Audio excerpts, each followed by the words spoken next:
It's supposed to be the work of a master sculptor, but the technique says otherwise.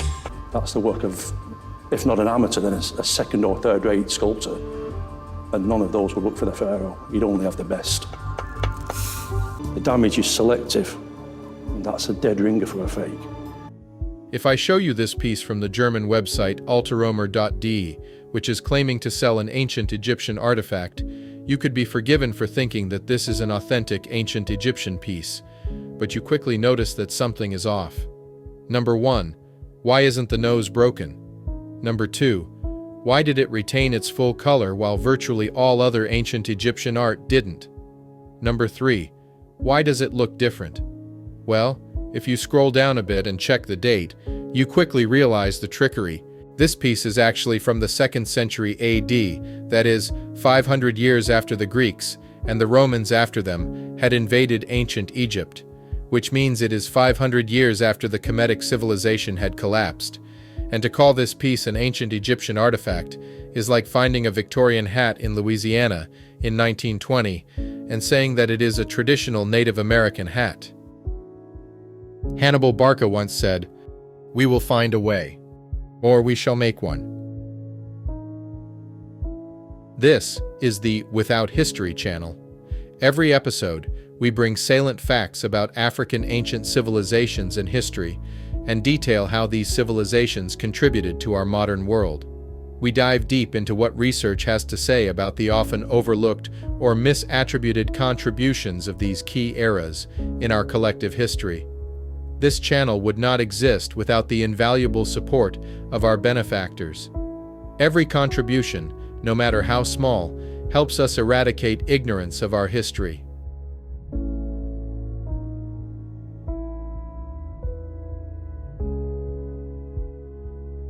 Almost all the forgeries in ancient Egyptian art have something in common. They all try to insert a European or Semitic type into the legacy of the Nubio-Kemetic civilization complex. This wouldn't be such a big issue if those forgeries only caused a loss of money for private investors, but these forgeries ultimately find their way into the most prestigious museums and become de facto icons of the ancient Egyptian civilization. And they do so precisely because they sell an image of Kemet that branches away from the Black African and perpetuates a myth of a Levantine or European ancient Egypt. Or even worse, it tries to portray ancient Egypt as a multicultural society with Black Africans at the bottom. Ancient Egypt was anything but multicultural. If anything, the Africans from Kemet took great pride in their blackness, in their Africanness. Blackness that is being erased from history, one fake at a time. And in this effort, both forgeries for money and the intentional manipulation of Kemetic art and icons have the same outcome. Huge shout out to Camgiverse and Mr. Theory on X for their contribution to this episode. I cannot recommend their content enough. Also, make sure you follow us on Twitter for content that I cannot post on YouTube. All the links are in the video description. Without a doubt, ancient Egypt artifacts are one of the most forged in history. Of course, the 19th century gold hunt about Kemetic artifact only added fuel to the fire that is still continuing till this day. In the words of the famous Egyptologist Manu Empim, who, after analyzing thousands of ancient African artifacts, stated, "When the artifacts in question were examined meticulously, I found that the methods used to change or damage the images are varied, and they include subtly altering the shape of the nose on statues by using some type of sanding device, adding false noses, reshaping or completely destroying the face on temple and tomb walls, lightening the color of the face and body paint on statues and paintings, completely eliminating the paint on statues and paintings, and thus making the images appear white, destroying the lower facial structure, particularly the chin and jaw area, putting in false bluish-gray inlaid eyes, plastering over temple images with white Portland cement during ongoing conservation work, and creating outright forgeries. These acts of fraud and deliberate destruction are what I call the handiwork of modern conspirators. I was stunned by such an angry, vicious, and widespread attack against black images by the enemies of classical African civilizations. In the beginning of the 19th century, the century during which the craze for ancient Kemetic artifacts was at its highest, fakes were crude and unsophisticated. But this quickly changed. By the middle of the century, large sums of money were being paid for anything from Nubia and Kemet. This attracted sophisticated artisans who partnered with historians of ill repute to manufacture fakes. Many of those forgeries are well known to the Egyptian experts, but you do not hear them advertising this fact. They are content in continuing to profit financially and culturally from these fakes, and they targeted all levels of society, including nobles.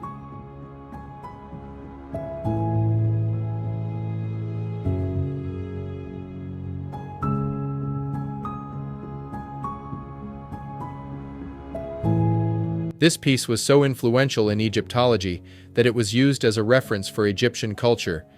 You can tell its appeal to teach future generations of Egyptologists when you look at its very Caucasian features: no subnasal prognathism, no flat African nose, no high cheekbones. Before becoming queen, Tetisheri was not a noble. This was perfect for forgers, as it would make it difficult for anyone who wanted to find out what her parents looked like. So they had the liberty of creating her features to their liking. But eventually, this forgery would not stand the test of time. A series of discoveries made it clear that it wasn't authentic. And when you hear the long list of evidence against its authenticity, I am sure you will be outraged. Egyptologists discovered that the body proportions and overall artistic style didn't match known examples from the late Second Intermediate Period or early New Kingdom. The body proportions are an important detail of Kemetic art, often overlooked. Ancient Egyptians had strict conventions when drawing body parts on temple walls and statues. These proportions unsurprisingly follow African body proportions, where the wingspan of an individual is well above their overall height, a feature very rarely present in non-African populations. In addition, the carving techniques and details, including tool marks, pointed to modern methods rather than ancient practices. The hieroglyphs and titles on the statuette contained mistakes and arrangements that were anachronistic. The spelling and presentation of Queen Tetisheri's name and titles did not align with the standards seen in contemporaneous authentic pieces. The statuette's history and find spot were unclear. It appeared on the antiquities market without a reliable archaeological context, a common red flag in cases of modern forgery. Scientific tests of the stone and patina revealed signs of modern aging techniques and chemical treatments not consistent with genuine ancient artifacts. The condition of the piece showed artificial wear patterns that wouldn't be expected in a 3,500-year-old object. With all this, you would think that this statue would have been thrown away or destroyed. But it is on full display in the Berlin Museum. So, a statue that has been proven through multiple studies in multiple fields to be a fraud, and that looks nothing like the ancient Egyptians, who we know were pure black Africans, is still on display. All the casual visitors, all the children, and all the media and reporters who visit the museum will come out with the distinct impression that this lady, with her face intact, unlike most ancient artifacts, is representative of ancient Egypt. And this is more damaging than the original intention of the fraudster himself. Queen Tetisheri would eventually marry Pharaoh Senuktenre Ahmose and become of royal blood. Her grandson Ahmose would eventually build a pyramid in her name, the last pyramid erected for a queen in Kemet, and this is what her grandson looks like. Even after the vandalism and defacing of his statue, you can still clearly make out his African features. And do you know how long the statue of Queen Tetisheri was on display? 100 years. 100 years during which countless books and articles were written about the Queen and contributed to changing the minds of the whole world. It isn't until the 1990s that it was finally admitted as a fraud. Yet still, it remains on display. Let me be clear, I have nothing against this piece being on display. I just think that it should be displayed in a fraud exhibit or a modern art exhibit, and not in an ancient Egyptian museum. I also think that if the museum has spent so much money advertising this piece, they should now spend as much money and use the revenue to re-educate the world on the wrong that they have contributed to.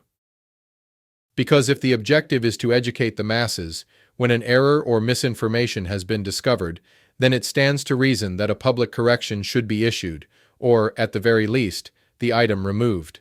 But Queen Tetisheri's statuette is far from the only fraud.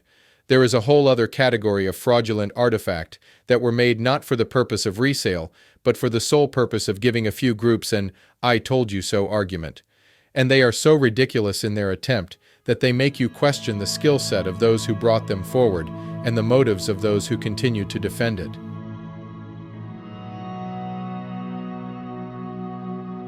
I am sure you have all seen these statues. Prince Rahotep and his wife Nofret, lifelike painted limestone statues, are considered among the most famous private statues from ancient Egypt. The statues were discovered in the Mastaba tomb, a tomb in the form of a rectangular platform, of Rahotep, north of the pyramid of Snefru, in Meidum, dating to the reign of King Snefru of the 4th dynasty. The colors are well preserved and the faces have realistic expressions. If you speak to any staunch supporter of Egypt having an Arab origin, they will quickly point to this statue. But when we look at it, we can't help but wonder if something is off, that it doesn't seem to follow the conventions and trends established by the ancient Africans. And we haven't even started talking about their intact faces, which is strange, because out of all the statues in ancient Kemet, these two came out intact, and it even preserved its original painting. Even the painting on the hieroglyphs survived the test of the millennia. Even the hieroglyphs are painted instead of carved as the convention dictates. The Rahotep statue violates a long list of clearly defined rules. A few of these rules are: Rahotep is a royal son and high-ranking official, but he does not wear a wig, he has a gray mustache, and he never had an emblem in his right hand across his chest. Furthermore, Rahotep's entire kilt belt is shown on his lap, rather than the universal ancient Egyptian practice of showing one belt end protruding from the waistline. Also, Rahotep never had an emblem in his left hand. Museums around the world are filled with artifacts that have been thoroughly altered and de-Africanized by the conspirators. The following is a short list of these museums. The Rosicrucian Egyptian Museum in San Jose, California, claims to have the largest collection of Egyptian artifacts on exhibit in the western United States, but much of its collection is actually made up of replicas and reconstructions, with images predictably resembling modern European features. The Metropolitan Museum in New York, among other problems, has an entire room dedicated to Queen Hatshepsut, and every image of her has undergone obvious nose reconstruction. The National Museum of Antiquities in Holland has a number of statues that have undergone careful facial reconstruction. The Cairo Museum in Egypt contains forgeries and dozens of statues with nose alterations and lightened colors, which now resemble the pale skin tone of Europeans. The Boston Museum of Fine Arts amazingly has replacement heads in the middle of the museum floor, while the more important statues of black rulers and officials are off to the side of the room or in the basement, safely away from the view of tourists. The Louvre Museum in France has some of the most stunning and powerful African images of important figures anywhere in the world, yet the museum has bold signs placed in strategic locations throughout the Egyptian gallery, directing tourists to one particular statue, the unnamed seated scribe, who has undergone a thorough racial makeover and now appears European. The British Museum in England has reworked the faces of statues so well that in a few cases it is extremely difficult to detect their work. The Art History Museum in Austria is organized totally backward, as the foreign period of the Greeks, Romans, and other invaders is placed in the front portion of the Egyptian gallery, so that this is the first impression that tourists get. Meanwhile, the real builders of Kemetic civilization are placed strategically in the back of the gallery. The Manchester Museum in Britain uses skull remains to do facial reconstructions, which almost always resemble Europeans, or else they have no particular ethnic identity. But the forgery case of Queen Rahotep and Nofret is hardly an exception. There is another noble who was pretty much branded as the face of ancient Egypt and is still in prominent display in museums today. When analyzed, it is equally as ridiculous, and we will see her artifact later. We will also see testimony from experts who have created fakes before and learn what tricks they use to identify the forgeries. Oh, before we do that, I want you to take a careful look at this statue. What do you notice?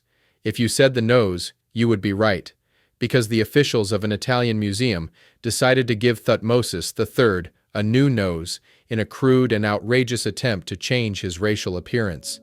And this is practiced very frequently, especially because the nose is one of the most defining features of some Black African groups. So you will often find on royal or noble mummies one of the following: a broken nose or an altered nose. But the bust of Nefertiti wasn't just altered, it was fabricated.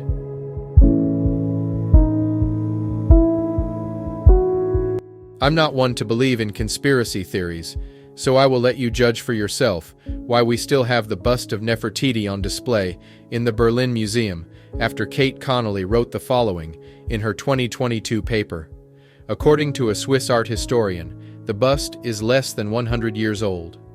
Henry Stierlin has said the stunning work that will later this year be the showpiece of the city's reborn Neues Museum was created by an artist commissioned by Ludwig Borchardt, the German archaeologist credited with digging Nefertiti out of the sands. Stierlin has claimed that the bust was created to test ancient Nefertiti to serve as a fake and pretended it was genuine. Berlin author and historian E. Drogan Erevan has added his weight to the row with his book Missing Link in Archaeology, published in 2009, in which he has also called Nefertiti a fake, modeled by an artist on Borchardt's statuesque wife. Note that this has been known for decades before Kate commented on it. And if you want to know how much harm this has done, I will point you to one of the countless posts you can find online. Let me quote this young lady on Twitter who states, "I think most people know Queen Nefertiti. There is a famous statue for her in Berlin, Germany. Just have a look at her features to figure out that ancient Egyptians weren't black. Nothing against being black, but they weren't black nor white. And I do not fault this young girl. How is she to know that what she has been presented by figures of authority is in fact a fake? Why would she go against what she believes is the established basis of her culture? It is easier for her to label black people as cultural thieves, rather than spend an untold number of hours diving deep into the true origin of Nefertiti's bust. So if we are to believe the narrative held by some to this day by modern archaeologists, Thutmose's royal artist of extreme precision and artistic flair would have completely departed from all his previous renditions of Nefertiti, and we would have instead started depicting her as a Nordic Caucasian woman in only one of her statues, a period which also happens to be the one that is, number 1, most prominent, and number 2, the one that has kept all its facial features intact since the Amarna period. This logic does not hold ground when you consider that the artists would have had to respond to King Akhenaten and the Queen herself. Furthermore, Sean Greenhog, a known antique forger, had this to say about the bust. It's supposed to be the work of a master sculptor, but the technique says otherwise. That's the work of, if not an amateur, then a second or third rate sculptor. And none of those would look for the pharaoh. You'd only have the best. That'd be like finding a Michelangelo sculpture in marble. And then you'd find out that the ears, the eyes, all the hands, the difficult parts are all made in stucco and added on. It just wouldn't be done. It's a major point to its fakery because it's the kind of thing I've done myself, sourcing beads or pearls or whatever in a piece. The damage on it is the major point of it being a later copy. It's something I've done myself, something I've seen on other fakes. It's quite obvious if you look at where it's damaged. The ears are damaged, so obviously it's been dropped left and right sides. The back of the head has been damaged, and most telling, the cobra on the conical cap is almost obliterated. To remove it, it would have taken off the nose, the brow ridges, and the chin. There's absolutely no damage to the face. The damage is selective, and that's a dead ringer for a fake. This is well known in Egyptology circles. However, if you do a Google search for Nefertiti, this is what you get. Professional ethics require academics to speak more openly about this. Alas, if anything, she would have looked like this. But who is behind all of these alterations? And beyond money, what are their motives?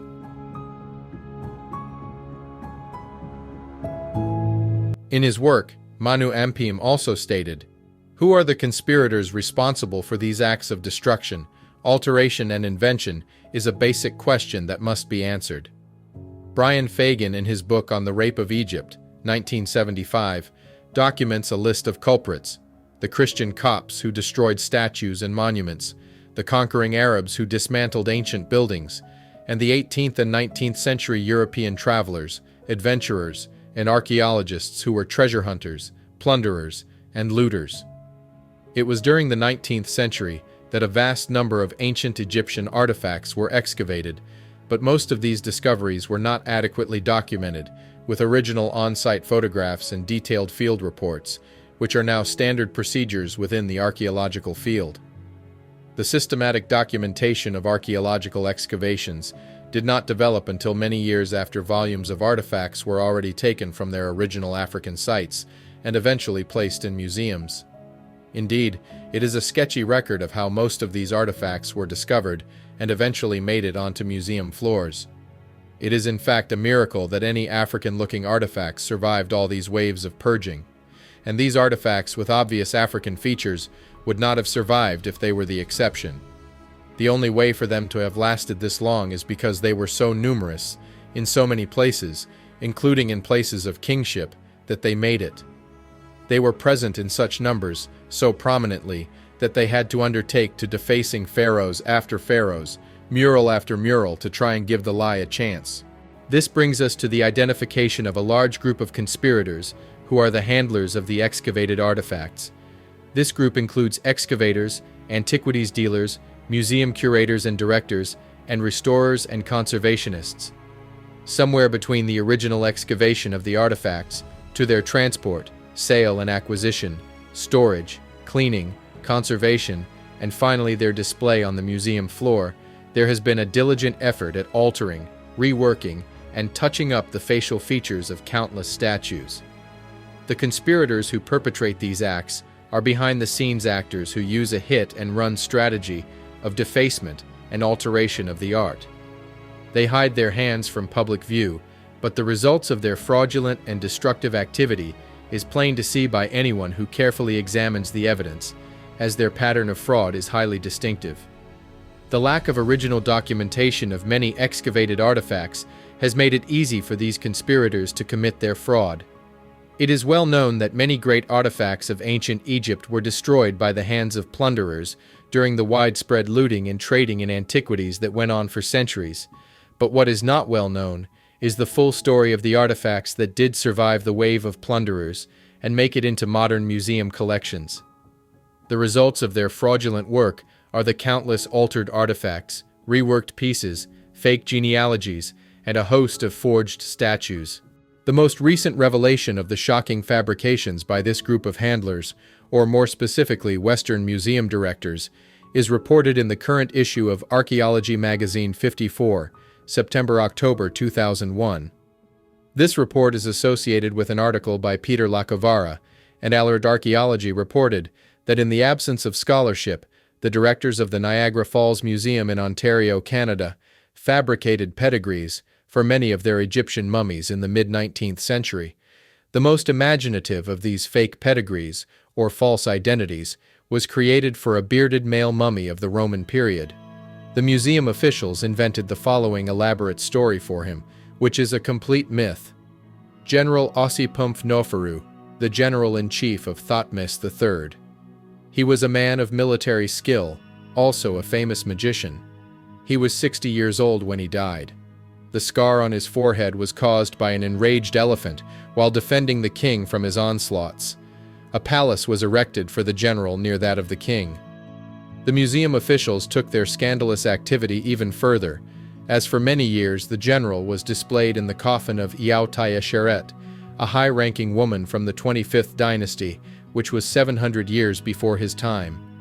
It is incredible that the directors of a public museum would take an unidentified Roman period mummy with a European facial appearance, put him in a woman's coffin from 700 years earlier, and then create a bogus identity for him as a famous general during a period which was another 700 years earlier than the coffin he was buried in. Even though this mummy and other artifacts at the museum were not studied comprehensively by an Egyptologist, This is yet another case which documents that Western museum directors would go to any lengths in the 19th and early 20th century to falsify evidence. Currently, there is no doubt that this list of conspirators includes local Egyptian government workers who are carrying out many acts of destruction on a regular basis. These men either work for the Egyptian government on conservation projects or for various European or North American archaeological teams. On several occasions in the 1980s and 1990s, these unsupervised, minimally skilled government workers have been caught on videotape plastering over temple images and inscriptions. In fact, it is impossible to visit the Karnak temple in Luxor and not see the recent defacement, and it is suspicious that, with rare exception, Egyptologists are silent about this matter. And if you have any doubt, here is Zahi Hawass, the previous Minister of Tourism and Antiquities, a position he held twice, so you would expect someone of his position and influence to hold a scientifically sound position on the matter. But I will let you listen to his now famous statement. No, they were dark skinned, But they were not black. but they're not Negro. Because look at the lips of the Negroes like that and the nose like this. It's not really the Egyptian origin at all. It's different, completely different. And this is why you cannot connect the Egyptian civilization with the African at all. It's different. Or from Syria, Palestine, Mesopotamia, it's different. So now, how do you think Zahi Hawass would act if he found artifacts in opposition to his publicly stated opinion? If the person in the top leadership position when it comes to ancient Egypt thinks this way, after having seen all of the artifacts that I have shown, after having read all these studies that clearly demonstrate that the Kemetu were genetically and phenotypically black, and if the leader acts this way, how then do the army of managers and the government employees act when they face yet another artifact that is clearly black? And for those who further doubt that many Egyptians would desecrate the dead of ancient Egypt in order to claim that civilization for themselves, then they should watch what a lot of Egyptians do to these kids who are very much so alive. بقالك في مصر كام سنة؟ 12 سنة زمان. جيت من قبل كام شهر كده. احكي لي على بلدك. السودان. كان في خرطوم في السودان. شكله زي صحراء كده وفي أشجار. Here the kids describe that they are all from various parts of Sudan. مصر مش حلوة. مصريين بيضربونا. هنا الناس المصريين في الشارع بيبقوا كويسين معاكي ولا لأ؟ لا. بيعملوا إيه؟ العيال بتجري ورانا بيضربونا. They then go on to explain that they are beaten in the streets of Egypt just for the color of their skin, and that they are often chased and abused by the Arab population. As always, I don't believe that all or the majority of non-black Africans engage into these acts, but beyond a certain threshold, then there is enough hatred for it to become systemic and for it to taint a whole population.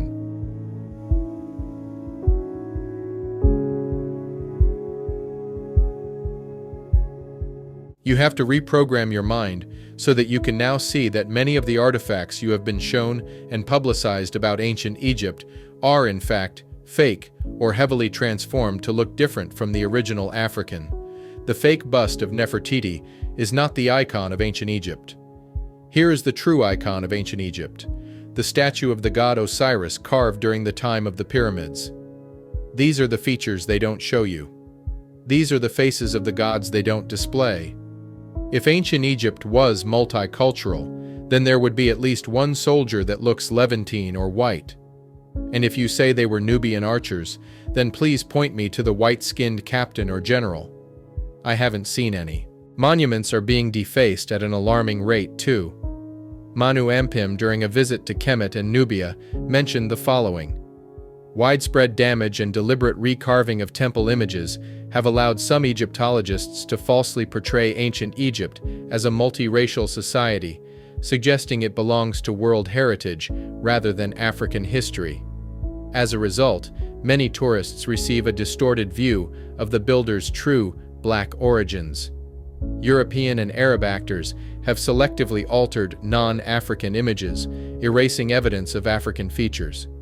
Only thorough, first-hand research of surviving temple evidence reveals that ancient Egypt was a black civilization. And again, I am not suggesting that all Arabs or all Euro descendants participated in or hold this position.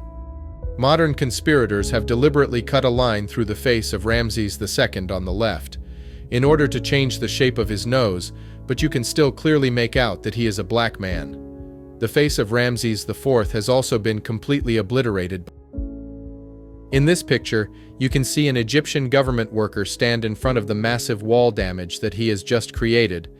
The evidence of his destructive activity is on the ground around him: scaffolding, piles of dismantled wall material, tools, mixing water, and a bag of white Portland cement to smooth over the wall surface after the images and inscriptions are broken away. In the tombs, not only have the faces of many wall images been altered or destroyed, but the crimes against African mummies are almost beyond description. There is a tradition dating back to at least 1000 AD in which Arabs and later Europeans engaged in the practice of eating mummy. This practice has been written about by a number of authors, and it was widespread in modern Egypt and Western Europe.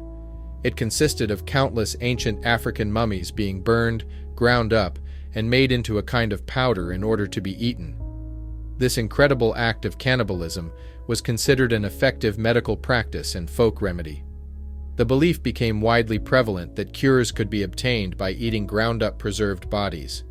Eating mummy was considered effective in treating contusions, coughs, epilepsy, migraines, ulcers, cases of poison, and as a general panacea.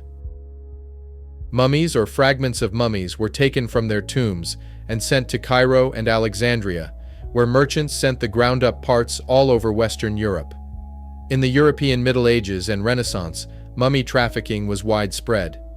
Egyptian mummies were so sought after that the chaplain to Queen Catherine de' Medici of France made a special trip to Egypt in 1549 and, together with some physicians from Italy, broke into a number of tombs around Saqqara in a quest for mummies to use in various medicines. Catherine's father-in-law, King Francis I of France, also carried ground-up mummy in a pouch around his waist at all times in case of an emergency. So next time you are confronted with an image of ancient Egypt Kemet that doesn't look African, know that there is a whole industry built to make sure that the artifacts do not reflect the ethnicity of those who built and live in that civilization. An industry that is an extension of the philosophy that tries to deny any achievement of the black man and the black woman, no matter how much evidence is presented.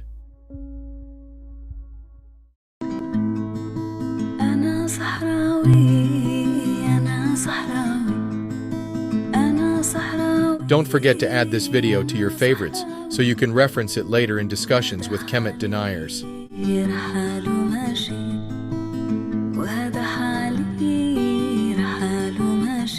Have you clicked the like button yet?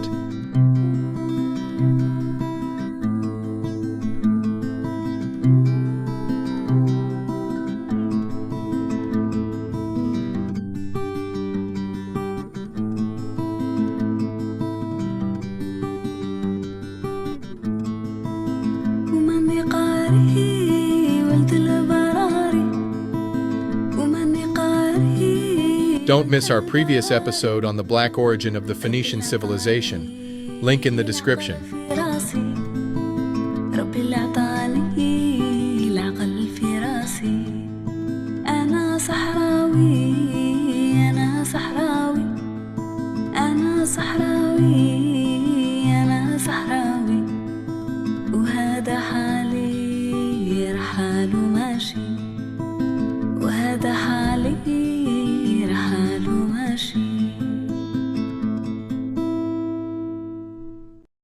Join us and see how those who are said to be without history birthed civilization itself.